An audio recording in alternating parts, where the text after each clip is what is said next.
મારું નામ દિનેશ કુમાર છે। હું શિવશક્તિ કંપનીની અંદર એક આસિસ્ટન્ટ બ્રાન્ચ મેનેજર છું। લુણાવાડા છે, મહીસાગર છે, મેઘરજ છે, મોડાસા છે। એની અંદર માનો કે અમે જે પ્લાન્ટેશન કરાવીએ છીએ જેનું નામ છે સ્વેટેનિયા આફ્રિકન મહાગુની। આપણે ખાનપુર તાલુકાની અંદર આવ્યા છીએ। ખાનપુર તાલુકાની અંદર માનો કે રણકપુર કરીને ગામ છે। તો રણકપુરની અંદર કાળુભાઈને આપણે મહાગુનીનું પ્લાન્ટેશન કરાયેલું છે। તો એમને થોડો પરિચય લેશું કે મહાગુની જે પ્લાન્ટ છે કેવી રીતે લગાવ્યું, કઈ રીતે લગાવ્યું, કેવી માવજત છે, કેટલા વર્ષના પ્લાન્ટ છે। ચલો નમસ્તે કાળુભાઈ। નમસ્તે સર। તો સર મારું નામ દિનેશ કુમાર છે। આપણે માનો કે આ કયો પ્લાન્ટ લગાવ્યો છે? મહાગુનીનો પ્લાન્ટ। મહાગુનીનો જે પ્લાન્ટ છે કેટલા વર્ષનો પ્લાન્ટ છે સાહેબ? 3 વર્ષનો। 3 વર્ષનો પ્લાન્ટ છે, બરોબર બરોબર। માનો કે આ જે પ્લાન્ટ છે, માનો કે આની અંદર માનો કે શરૂમાં કેવું લાગતું હતું? આપણી જમીનમાં થશે કે નહીં થાય? ના થાય એવું લાગતું સર। શરૂમાં આ જમીનમાં માફક નથી આવતું એવું લાગતું હતું, પણ જયારે શરૂઆત કરી કાળુભાઈએ, જયારે લગાયા ત્યારે અત્યારે જોઈએ તો 3 વર્ષના પ્લાન્ટ છે। એની જે હાઈટ છે, ઊંચાઈ છે પણ એ સરસ છે। માનો કે 3-5 ઇંચની જે જાડાઈ છે, માનો કે બહુ સરસ પ્લાન્ટ છે।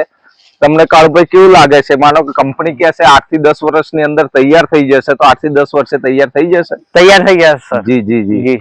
માનો કે 8 થી 10 વર્ષે આ પ્લાન્ટ તૈયાર થાય, એક છોડ કેટલા આવક આપે આપણને? કે એક છોડ 25 થી 30 હજાર રૂપિયા આવક આલે। 25 થી 30 હજાર રૂપિયાની આવક આલે છે।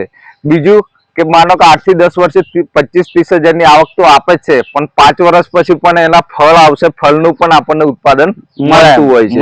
એક ઝાડ પરથી મિનિમમ કેટલું આપણને ઉત્પાદન મળશે એવું કંપની વાળે કીધું હતું તમને? એક ઝાડ ઉપરથી 20 કિલો થી 40 કિલો ની આજુબાજુ। હા, માનો કે 5 થી 20 કિલો સુધીનું એને ફળની આવક મળશે। એક ઝાડ પણ મિનિમમ 5 થી 7 હજારની આવક લાવતો હોય છે। તો માનો કે તમે બીજા ખેડૂતને કાળુભાઈ શું કહેવા માંગો છો કે આ પ્લાન્ટ કરવા જેવો છે, આપણી જમીનની અંદર સક્સેસફુલ છે? માનો કે ખેતરની નહીં તો આપણે બોર્ડર પણ આનું વાવેતર કરી શકીએ? કરી શકીએ સર। જી જી જી જી। અને બીજાને પણ સમજાવીશ કે ભાઈ કરો। હા, તો બીજા ખેડૂતને પણ તમે માહિતી આપી શકો કે માનો કે આ પ્લાન્ટ કરવા જેવો છે, સરસ છે।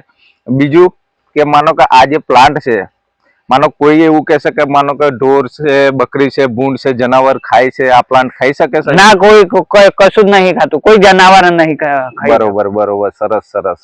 તો માનો કે જે બી ખેડૂતને મુલાકાત કરવી હોય તો આપણે માનો કે રણકપુર ગામની અંદર 200-300 પ્લાન્ટ લગાયેલા છે। કાળુભાઈ આવીને વિઝિટ પણ કરી શકે છે, જોઈ પણ શકે છે ફાર્મ હાઉસ જે બી। તો કાળુભાઈ તમારું માનો કે કોન્ટેક્ટ નંબર આપો, કોઈ ખેડૂત માનો કે વાત કરવા માંગે, કોઈ પૂછવા માંગે, નંબર બતાવો તમારો। 963856 4569 બરોબર। કોઈ બી માનો ખેડૂત ભાઈને માનો કે વિઝિટ કરવી હોય, ફોન પર વાત કરવી હોય તો આપણે કાળુભાઈ સાહેબજી એમને પણ ફોન કરીને વાત કરી શકે છે।